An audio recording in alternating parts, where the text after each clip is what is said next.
Loan लिया या credit card लिया या पर्सनल लोन था, बिजनेस जो भी आपने अप्लाई किया, आपकी बैंक ने आईटीआर देखी होगी, यानी आपका इनकम टैक्स रिटर्न मांगा होगा, आपकी सैलरी या जो भी आप बिजनेस करते हैं उसमें देखा होगा कि कैसा है, और उसके बाद बैंक ने आपको लोन दिया। बैंक पागल नहीं है, बैंक को दिखता है कि मेरा पैसा आ सकता है तभी मैं लोन दूं, नहीं तो बैंक लोन नहीं देता है। अब यानी उस समय बैंक को आपकी स्थिति दिख रही थी, उसके बारे में पता था। अब आपकी स्थिति होगी खराब, किसी भी कारण से लॉकडाउन हो गया, नोटबंदी हो गई, जीएसटी हो गया, व्यापार बंद हो गया, नौकरी छूट गई, जैसे भैया के साथ हुआ, बहुतों के साथ हुआ है। जिसकी 1 लाख रुपए सैलरी थी उसको 20,000 पे काम करना पड़ रहा है, तो वो उसने 1 लाख के हिसाब से खर्चे मेंटेन कर रखे हैं ना अपने, अब हो गया 20,000, तो अभी तो घाटे में चला ही जाएगा। लेकिन ये बात बैंक को कैसे समझाई जाए, या बैंक क्यों माने? तो बैंक को मानने का तरीका ये होता है, आरबीआई क्या कहता है, आरबीआई की गाइडलाइन समझो। आरबीआई कहता है कि जब आपने लोन लिया या बैंक ने आपको लोन दिया तब आपकी स्थिति अच्छी थी, आज बैंक को सपना नहीं आएगा स्थिति खराब हो गई। जैसे कई साथी हैं जिनकी सैलरी नहीं आई, अब भाई आपके हाथ में तो नहीं है ना यार, सैलरी नहीं आई, और कितना महीने बोल रहे हो, 18 महीने हैं। 18 महीने से अगर सैलरी नहीं आई किसी की भी, जितने लोग बैठे हो यार, ईमानदारी से बताना, 18 महीने घर में कमाई ना आए तो कितना ही बड़े से बड़ा धन्ना सेठ हो ना, उसकी हालत खराब हो ही जाती है। वो 18 महीने से सर्वाइव कर रहा है, जैसे तैसे कर रहा है, इधर से ले रहा है, इधर से ले रहा है, तो क्या हो रहा है, और ज्यादा दलदल में घुस रहा है। कर्जा लेने के लिए, कर्जा चुकाने के लिए कर्जा लोगे तो और दलदल में चले जाओगे। तो पहली बात तो कर्जा चुकाने के लिए कर्जा नहीं लेना, दूसरा बैंक को सपना नहीं आने वाला। आपने क्या करना है, जब आपको पता कि आपकी किस्त नहीं जा पा रही, आपकी नौकरी छूट गई या व्यापार बंद हो गया, अब अगले महीने आपकी किस्त जा रही है, मानो 10 तारीख को, आज आपकी नौकरी छूट गई, अब सैलरी तो नहीं आएगी ना, आप आज आपको पता है कि अगले महीने में किस्त नहीं दे पाऊंगा। अब आप क्या कर रहे हो, आप बैंक में नहीं जा रहे, बात भी नहीं कर रहे, किस्त को बाउंस होने दे रहे हो, इस उम्मीद से कि नौकरी कहीं और लग जाएगी फिर मैं दोबारा शुरू कर दूंगा। नहीं, ऐसा नहीं करना। क्या करो, बैंक में पहले ही चले जाओ कि सर जी मेरी नौकरी छूट गई, ये मेरा लेटर है, या व्यापार बंद हो गया, जैसे किसी के भैया के आग लग गई, तो मैंने उनसे पूछा प्रूफ है तुम्हारे यहाँ पर, हाँ जी प्रूफ है मेरे पास। अगर व्यापार में आग लग गई तो आरबीआई कहता है कि क्या हुआ, ये एक आफत आ गई है, आपदा आ गई है, आपदा में सामने वाले को समय दिया जाएगा। जिस दिन आग लगी थी तुरंत जाकर के दिखाना कि भैया देखो ये मेरी आग लग गई है या मेरी नौकरी छूट गई, उसी दिन बैंक में जाकर के लेटर देना, कि बैंक को बताना कि भाई अब मैं कम से कम अगले 6 महीने मुझे लगेंगे नौकरी ढूंढने में, नई 6 महीने का समय दिया जाए। जितना समय तुम्हें चाहिए उससे डबल मांगना। मानो तुम्हें लग रहा है 3 महीने में हो जाएगा काम, तो कितना समय मांगो, 6 महीने। अच्छा लग रहा है 6 महीने लगेंगे तो कितना समय मांगो, साल भर का। कारण क्या है, जितना समय आप बैंक से मांगोगे, हाँ थोड़ी देर सुन लो ताकि तुम्हें काम की बात पता चल जाए, जितना समय तुम बैंक से मांगोगे बैंक तुम्हें उससे आधा ही समय देगा। हमें क्या लगता है, हमें लगता है 3 महीने में स्थिति ठीक हो जाएगी तो 2 महीने का समय मांग लो, बैंक 1 महीना देगा। ऐसी नौबत नहीं आनी है, ऐसी स्थिति मत आने दो। आप सीधा बैंक से जाकर के बात करो, और बैंक से जब भी बात करो तो रिटर्न में करना, ओरल में बैंक से कोई बात मत करना। बैंक का फोन आ जाए, बैंक का कोई एम्प्लॉय आ जाए, आमने सामने बात कर ले, सर मैं रिटर्न में बात करूंगा। कारण क्या है, जब वो बैंक कोर्ट जाएगा, बैंक पैसा छोड़ेगा नहीं। अगर आपको लगता हो ना बैंक पैसा छोड़ देगा, बैंक इतनी आसानी से पैसा नहीं छोड़ेगा, बैंक कोर्ट जाएगा। कोर्ट जाएगा तो क्या करेगा, उससे पहले 10 नोटिस दे देगा तुम्हें, और बैंक कोर्ट में जाकर के जज साहब को दिखाएगा, देखो जी मैंने 10 नोटिस दिए थे और इसने कोई जवाब नहीं दिया। आप कहोगे जी मैं तो 10 बार गया था बैंक, जज कहेगा क्या प्रूफ है। आप कहोगे मैंने 10 बार फोन पे बात करी, जज कहेगा क्या प्रूफ है। बैंक क्या कर रहा है, बैंक फोन पर क्यों नहीं बात कर रहा, बैंक नोटिस क्यों भेज रहा है, क्योंकि बैंक ये जानता है कि अगर मैं सामने वाले को नोटिस दूंगा वो जवाब नहीं देगा। अगर तुम जवाब देते रहोगे तो पूरी पूरी संभावना है कि हो सकता है बैंक कोर्ट जाए ना। उसे समझ आ जाए पढ़ा लिखा आदमी है। क्या करना है, अगर नोटिस आया तो उसका जवाब लिख करके दे दो, रिटर्न में दो। लेकिन नोटिस भी 3 तरह के होते हैं, जैसे मैंने भाई को भी कहा कि नोटिस दिखाओगे तो मैं जवाब दे पाऊंगा। कौन कौन से नोटिस होते हैं, एक नोटिस होता है जो बैंक से आता है। अच्छा कैसे पता चलेगा बैंक का नोटिस है, नोटिस के ऊपर बैंक का नाम लिखा होगा, उसी बैंक का नाम होना चाहिए जिस बैंक से आपने लोन लिया है। वो नहीं था सर। अगर मान लीजिए, मैं बता रहा हूं ना, अगर मान लीजिए आपने बैंक से XYZ या किसी भी बैंक का नाम जो भी आपके बैंक है उससे हमने लोन लिया, नोटिस आया किसी और बैंक का, तो इसका मतलब कुछ गड़बड़ है।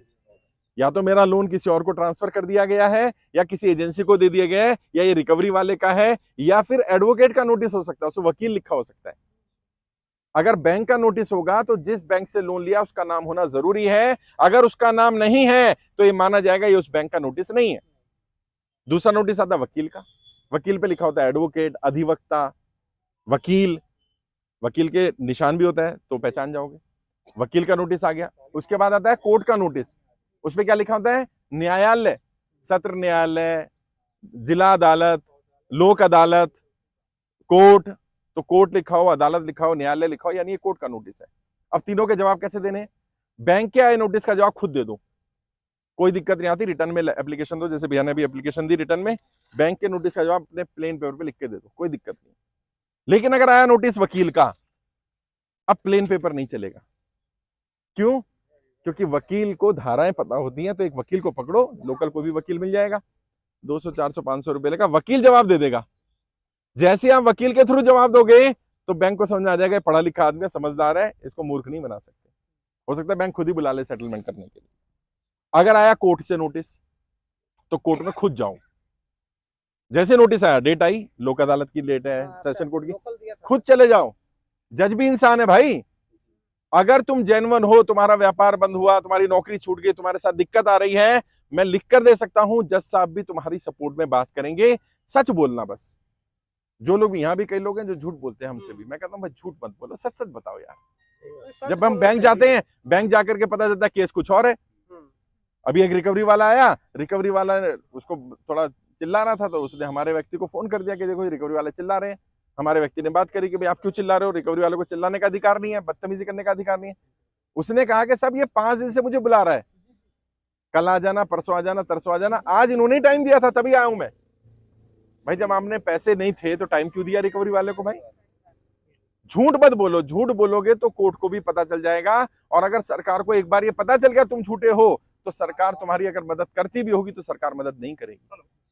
तो करना क्या है? सच बोलना है। बैंक में जाकर के बात करो, कोर्ट में जाकर के बात करो, रिटर्न में बात करनी है, रिटर्न में बात करो। जज साहब के सामने रिटर्न में लिख सकते हो अपनी बात, भाई आपकी नौकरी छूट गई, आपका व्यापार बंद हो गया, जो दिक्कत आई वो सारी बता दो। एक और चीज का ध्यान रखना है, कोई भी व्यक्ति आपके साथ बदतमीजी करता हो, गाली गलौज करता हो, मिसबिहेव करता हो, बैंक वाला, रिकवरी एजेंट, किसी एजेंसी वाला, उसको अधिकार नहीं है। लेकिन वो ये क्यों कर पा रहा है? क्योंकि तुम्हें लगता है कि तुमने पैसा लेकर के, कर्जा लेकर कोई गुनाह कर दिया, और गुनाह कर दिया तो तुम्हें झेलना पड़ेगा। नहीं, ना तो भारत के कानून के हिसाब से कर्जा लेना अपराध है, और ना ही कर्जा अगर नहीं चुका पा रहे तो ये भी कोई अपराध नहीं है, ये एक मिस्टेक है। And there is a difference between mistake and a crime. किसी अपराध में और गलती में अंतर होता है। गलती की सजा हो सकती है, पेनल्टी हो सकती है, अपराध में बड़ी सजा होती है। ये कोई क्रिमिनल केस नहीं है, कोई क्राइम नहीं कर दिया आपने तो डरना बंद करो। कोई साहूकार, कोई जानकार, किसी से ब्याज पे पैसा ले लिया, प्राइवेट बंदे से ले लिया, वो भी गाली गलौज बदतमीजी नहीं कर सकता आपके साथ। अगर वो भी करता है तो उसे भी इलीगल माना जाएगा। फिर भी कोई परेशान करे, आपके पास, सबके पास फोन है, वीडियो रिकॉर्ड कर लो बस। और हमारे फखरुद्दीन जी हैं, और भी साथी यहाँ के, हमारे विशाल जी आ गए क्या? विशाल जी हमारे यहाँ के, हाँ विशाल जी झारखंड के हमारे प्रभारी भी हैं कर्जा मुक्ति अभियान के, विशाल भदानी भारती जी, उनका नंबर भी लेकर के जाना। हमारी टीम के साथियों के नंबर लेकर के जाओ। कोई दिक्कत आती है, परेशानी आती है, उनसे संपर्क करो। और अगर कोई रिकवरी वाला आता है, उसको सबसे पहले पूछो भाई तू रिकवरी वाला है, मुझे कैसे पता चलेगा? भाई तेरी शक्ल पे थोड़ी लिखा रिकवरी वाला है। वो कहे जी मुझे बैंक ने भेजा है। अच्छा आई कार्ड दिखाओ अपना, सीधा उसका प्रूफ होना चाहिए कि वो बैंक का आदमी है। अगर वो आई कार्ड उसी बैंक का दिखाता है जिस बैंक से लोन लिया तो ठीक है, अगर वो कहता नहीं मैं एजेंसी का हूं तो एजेंसी का आई कार्ड दिखाएगा। फिर दिखाएगा वो डीआरए का सर्टिफिकेट। डीआरए क्या होता है? डेब्ट रिकवरी एजेंट। जो एजेंट बनते हैं उनको एक कोर्स करना पड़ता है, कोर्स करने के बाद ही उन्हें रिकवरी का अधिकार है। तो उसको बोलो डीआरए का सर्टिफिकेट दिखाओ। अगर उसके बाद डीआरए का सर्टिफिकेट नहीं है, लाइसेंस नहीं है, तो वो आपसे बात ही नहीं करेगा। ना आप बात करना, बोलना मेरे से बात करने की जरूरत नहीं। अगर वो भी दिखा देता है तो उसको दिखाओ कि मेरा विजिट ऑर्डर है आपके पास या नहीं है, मेरे घर आने का विजिट है ना। भाई बैंक में 100 एम्प्लॉई हैं, 100 के 100 मेरे घर थोड़ी आ जाएंगे। कौन आएगा? जिसको काम दिया जाएगा। तो काम दिया आपको, दिखाओ ना विजिट ऑर्डर क्या है मेरे घर आने का। और जब इतनी चीजें पूछ लोगे तो उसे समझ में आ जाएगा कि ये व्यक्ति समझदार है, इसको कानून के नियम पता है, इसको मूर्ख नहीं बना सकते। प्रॉब्लम क्या? तुम डर रहे हो। डरना नहीं है, डरना बंद करो। और देखो नोटबंदी तुमने नहीं करी यार, लॉकडाउन तुमने नहीं लगाया, जीएसटी तुमने लेकर के आए, और ज्यादातर लोगों ने बताया।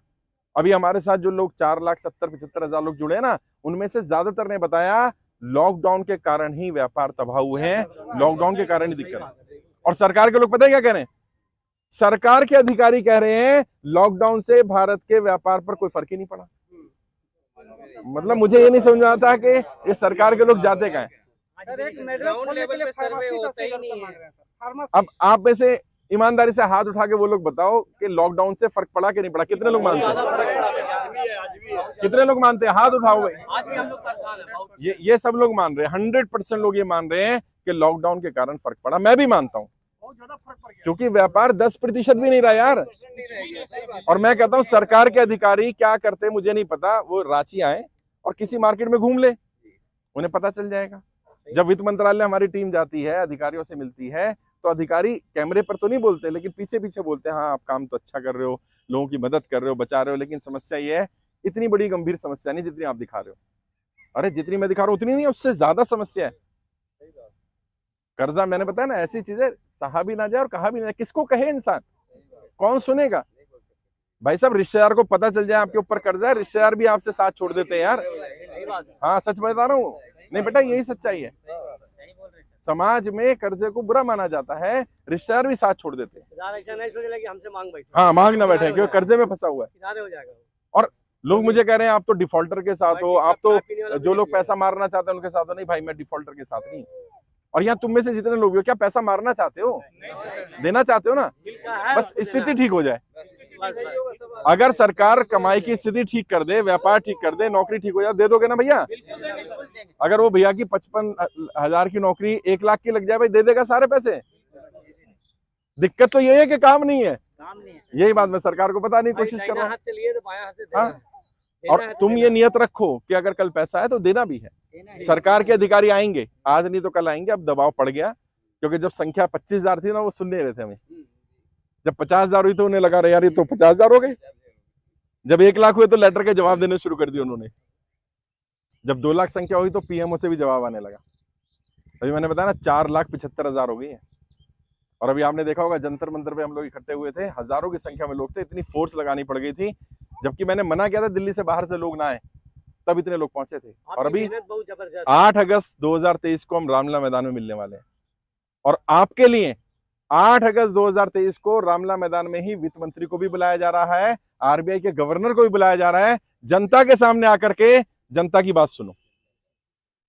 और तुम लोग भी पहुंचोगा, जो लोग पहुंच सकते हो। जो यहां से नहीं जा सकते, परेशान मत हो, तुम्हारे रिश्तेदार दिल्ली में रहते होंगे, हर एक का 1-1, 2-2 रिश्तेदार होगा, उनको बोल दो भाई तू वहां चला जा। अभी होगा क्या, दबाव पड़ेगा। मैं एक पॉलिटिकल ट्रेनर हूं, मैं जानता हूं नेता एक ही भाषा समझता है, वोट की भाषा। जब उसे लगता है कि मेरा वोट खिसक रहा है, जब उसे लग रहा है ये लोग मेरे खिलाफ हो सकते हैं, तो फिर वो हमारी फेवर में बात करेगा। हाँ, और तुमने भी यही बात रखनी है। वो तुम्हें जाति पे लड़ाएंगे, धर्म पे लड़ाएंगे, तुमने अड़े रहना है भैया हमारी एक ही जाति, हम तो कर्जे वाले हैं, हमारा एक ही धर्म है, कर्जे वाले, हमें कोई मतलब नहीं है। हमारी किसी पार्टी, किसी नेता से लड़ाई नहीं है। हम हर उस नेता, उस पार्टी का समर्थन करेंगे जो जनता कर्जा माफी की बात करेगा, और जो जनता कर्जा माफी की बात नहीं करेगा हम उसका साथ नहीं देंगे, और देना भी नहीं चाहिए। क्योंकि ऐसे व्यक्ति का क्यों साथ दें जो हमारे साथ नहीं खड़ा। अब नेताओं को तय करना पड़ेगा कि वो जनता के साथ हैं कि नहीं है, हमें तय करना है। मेरी प्लानिंग ये है कि हम लोग सब लोग इकट्ठे होंगे तो सरकार बात सुनेगी। मानो सरकार का कोई अधिकारी आ जाए तुमसे मिलने, फोन आ जाए, कोई तुम्हें बुला ले, चले जाना, वो बिल्कुल घबराना नहीं। अपने पेपर लेके जाना, अपने डॉक्यूमेंट लेके जाना, जो चाहते हो वो बोल देना। हमारी मोटी मोटी 3 ही मांगे हैं। वो पूछेंगे क्या चाहते हो भाई तुम लोग, 3 मांगे। पहली मांग क्या, जो लोग एक्सपायर कर गए, नोटबंदी, जीएसटी, लॉकडाउन के कारण जिनका व्यापार बंद हुआ, नौकरी छूटी और दुनिया में बंदा ही नहीं रहा, उनका लोन तो माफ हो जाना चाहिए भाई। छोटे छोटे बच्चे हैं यार, और बैंक उनका घर कब्जा कर रहा है। बच्चे के सर से माता पिता का साया चला गया और अब तुम उनके सर से छत भी छीन लो, ऐसा तो नहीं होना चाहिए। उनका लोन माफ होना चाहिए। दूसरा, जिनका व्यापार बंद हुआ, जिनकी नौकरी छूटी और जो साबित कर सकते हैं, जैसे भाई ने भी कहा साबित कर दूंगा, उन्होंने भी कहा मैं साबित कर दूंगा कि मेरे पास प्रूफ है, किसी ने कहा आग लग गई मेरे पास प्रूफ है। जिनका व्यापार बंद हुआ, नौकरी छूटी, वो उसका लोन सरकार को माफ करना चाहिए। तीसरा, जिनका लोन सरकार माफ ना कर पाए, कम से कम 2 साल का समय दे दिया जाए। अगर 2 साल का भी समय मिल गया तो बहुत सारे लोगों की घर बच जाएगा, प्रॉपर्टी बच जाएगी, गाड़ियां बच जाएंगी, वरना वो छीन जाएंगे। बस ये 3 मांगे हैं, और तुम्हें याद रखिए तीनों मांगे, क्योंकि वो पूछेंगे तुमसे। और देखो, अपनी अपनी लड़ाई मत लड़ो। वो बचपन में कहानी सुनी थी ना, एक एक लकड़ी कोई भी तोड़ देगा, लकड़ी का गट्ठर बन जाएगा, किसी की हिम्मत नहीं है तोड़ने की। यहाँ जितने देखो अभी 70-80 लोग खड़े हो यार, तुम मानो भाई को कोई परेशान कर रहा है, सारे के सारे पहुंच जाओ इसके घर। ओए कैसे परेशान कर रहा मेरा भाई है, वैसा हिम्मत नहीं है रिकवरी वाले की दोबारा आ जाए उसके घर पे। प्रॉब्लम क्या, अपनी अपनी लड़ाई लड़ रहे हो, नहीं अपनी अपनी मत लड़ो, अब सब मिलकर लड़ेंगे लड़ाई, एक दूसरे की मदद करो। आज जितने लोग आए हो, आपका एक व्हाट्सएप ग्रुप बना दूंगा, उसमें ऐड भी कर दूंगा तुम्हें सबको। आपस में कनेक्ट रहो, किसी को कोई समस्या आ रही है, जिसको समाधान पता है वो समाधान कर दे। किसी के बैंक के जाना है, जैसे मैंने कहा ये जाएंगे हमारे लीडर, 2-4 लोग तुम भी चले जाओ साथ में। हाँ भाई, बैंक वाले क्यों परेशान कर रहे हैं इसको भाई, जब इसका व्यापार नहीं चल रहा, नौकरी नहीं है, क्यों परेशान कर रहे हैं? साथ मिलकर के लड़ाई लड़ो। मैं यही कर सकता था, देखो मैं दिल्ली से यहाँ आ गया तुम्हारे लिए, मैं यहाँ तुमसे मिल रहा हूँ, तुम्हारी समस्याएं सुन रहा हूँ, और ये पूरा अभियान निःशुल्क है, 1 रुपया भी नहीं लिया गया तुमसे, लिया भी नहीं जाएगा। अगर कोई कर्जा मुक्ति अभियान के नाम पर 1 रुपया भी मांगे, तुरंत पुलिस में शिकायत कर देना उसकी, क्योंकि यार लोग वैसे ही परेशान है और लोगों से पैसा लिया जाए, ऐसा नहीं यार। मेरा जितना सामर्थ्य है मैं अपने हिसाब से काम कर रहा हूं, मैं उतना ही काम कर लूंगा जितना मेरी अपनी लिमिट है। आपसे ना तो 1 रुपया लिया गया, ना कभी लिया जाएगा कर्जा मुक्ति के नाम पर, लेकिन आप लोग ट्रेनिंग भी अटेंड कर लो। कर्जे से बाहर निकलने के 20 तरह की ट्रेनिंग मैंने यूट्यूब पर डाली हुई है, वो ट्रेनिंग अटेंड करो। अभी औरंगाबाद महाराष्ट्र के एक साथी, उन्होंने बताया 6 महीने में 1.5 करोड़ का कर्जा उतार दिया उन्होंने उस ट्रेनिंग को अटेंड करके। 20 तरीके बताए गए उसमें कर्जे से बाहर निकलने के, उसको ध्यान से सुनो, नोट्स बनाओ, उसके 1.5 घंटे की ट्रेनिंग है, फ्री है वो भी ट्रेनिंग, यूट्यूब पे डली हुई है। नोट्स बनाओ, उसमें से देखो कौन सा तरीका तुम्हारे काम आ सकता है, हो सकता है तुम कर्जे से बाहर निकल जाओ। अगर कोई व्यक्ति 6 महीने में 1.5 करोड़ रुपए के कर्जे की दलदल से निकल सकता है, तो तुम्हारा 10, 20, 50 लाख भी शायद तुम भी निकल जाओ। अपनी तरफ से भी मेहनत करो, मैं भी मेहनत कर रहा हूं, सब तरफ से प्रयास करना पड़ेगा। ये नहीं कि मेरे भरोसे बैठ जाओ, बस फॉर्म भर दिया बस हो गया काम, ऐसा नहीं चलेगा।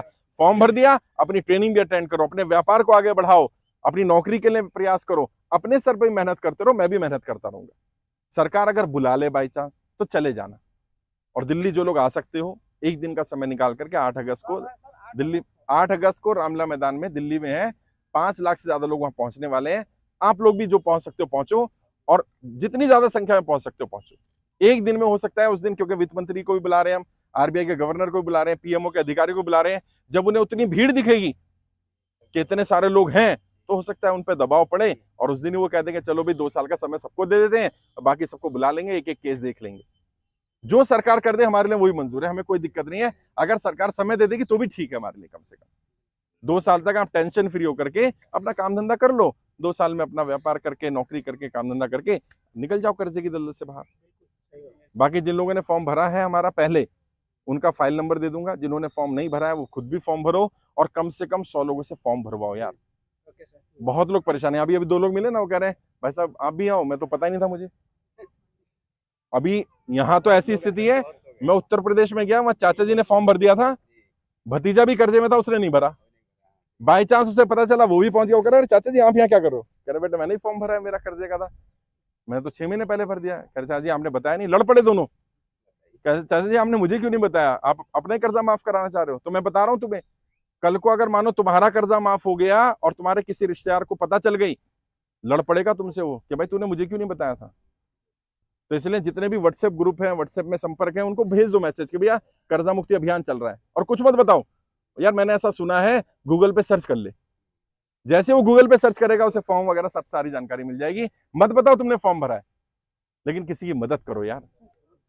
अपने लिए तो यार जानवर भी जी लेते हैं, इंसान वो है जो दूसरों की लड़ाई लड़े। मैं तुम्हारी लड़ाई लड़ रहा हूं, मुझ पर कर्जा नहीं है, इस पर कर्जा नहीं है, हमारी टीम पर कर्जा नहीं है, हम लोग आपकी लड़ाई लड़ रहे हैं।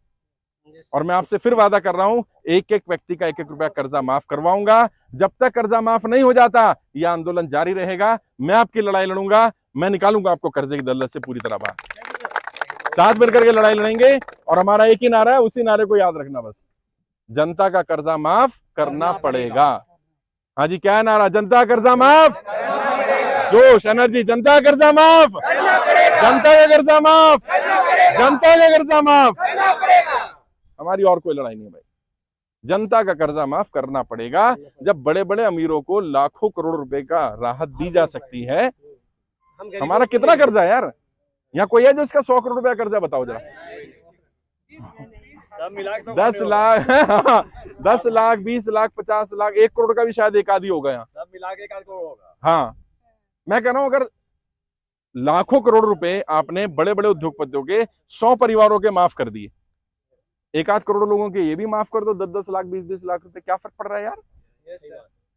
लेकिन प्रॉब्लम क्या है, सरकार वोट तो लेगी हमारा और मदद करेगी मित्रों को, तो ऐसे तो नहीं चलेगा ना भैया। अब सरकार को ये बात बोलनी पड़ेगी। अभी उन्हें क्या लग रहा था? उन्हें लग रहा था हम जो भी करते रहेंगे, ये बोलने वाले तो है नहीं। अब तुम बोलना शुरू कर दो। अभी आएंगे नेता तुम्हारे यहाँ, उनसे बोलना कर्जा माफ कर रहा है कि नहीं कर रहा, बता। रांची का जो तुम्हारा सांसद है उस सांसद से भी पूछेंगे भैया जनता की कर्जा माफी का समर्थन कर रहे हो कि नहीं कर रहे हो। अगर नहीं कर रहा है तो हम उसका विरोध करेंगे, अगर करेगा तो हम उसका साथ देंगे। किसी भी पार्टी को हमें मतलब है। कोई पार्टी भी रहे। हाँ, हमारी तो एक ही पार्टी, हम तो कर्जे वाले हैं भैया। जो कर्जे वाले का साथ देगा हम उसका साथ देंगे, सिंपल। अभी मिलेंगे बाकी सबसे भी, जिनके पास नोटिस आए हुए हैं, खासकर से जिनकी प्रॉपर्टी मोर्टगेज है, उनको ज्यादा जरूरत है इमीडिएटली, क्योंकि उनकी प्रॉपर्टी रुकवानी है मुझे। बाकी अगर किसी का पर्सनल लोन है, क्रेडिट कार्ड का लोन है, इसमें घबराने की जरूरत है। उसमें नोटिस आता नहीं है वैसे, पहली बात तो। और अगर आएगा भी नोटिस तो जर्नली जो नोटिस होते हैं वो वकील के नोटिस होते हैं। जवाब कैसे देना मैंने बता दिया, रिटर्न में जवाब दे देना। बाकी फाइल नंबर भी आपको भिजवाऊंगा आज, फाइल नंबर। फॉर्म जिन्होंने नहीं भरा, किस किस ने भरा हुआ है फॉर्म भैया? देखो इन सबसे मिल लो, इन सबको पता है कैसे भरना है। सर जो ग्रुप है ना, हाँ, ग्रुप में मैं कुछ डिटेल भेज दूंगा कैसे भरना है। हाँ कोई बात नहीं, अभी क्या है, अभी भरवा दो ना हाथ के हाथ। जो बंदा आया हुआ है लिंक भेज दो इसको, व्हाट्सएप नंबर भैया नंबर दें। भैया जिसने भी फॉर्म भरा है ऑनलाइन लिंक होगा, भैया को लिंक भेज दो और पूछ लो एक दूसरे, भैया किसी को लिंक चाहिए तो बता दे। क्योंकि क्या होगा, मैं हर जगह नहीं जा सकता ना। मैं आपके यहाँ आ गया, अब मैं आपके मोहल्ले तो नहीं जा सकता, तुम जा सकते हो। अब अपने मोहल्ले में जाकर के उन लोगों से बात करो, उन्हें बताओ कि भैया देखो कर्जा मुक्ति अभियान चल रहा है, अभियान पूरी तरह निःशुल्क है, मैंने भी फॉर्म भरा, तू भी भर दे। मैंने स्टेटस में भी डाल दिया था। हाँ डाल दो, बताओ लोगों को, ज्यादा लोगों को बताओगे। और पता है रांची में कितने लोग जुड़े हुए हैं, हैरान हो जाओगे तुम। 3000 लोग जुड़े हुए हैं रांची शहर में। यहाँ नहीं आ रहे, कारण क्या है?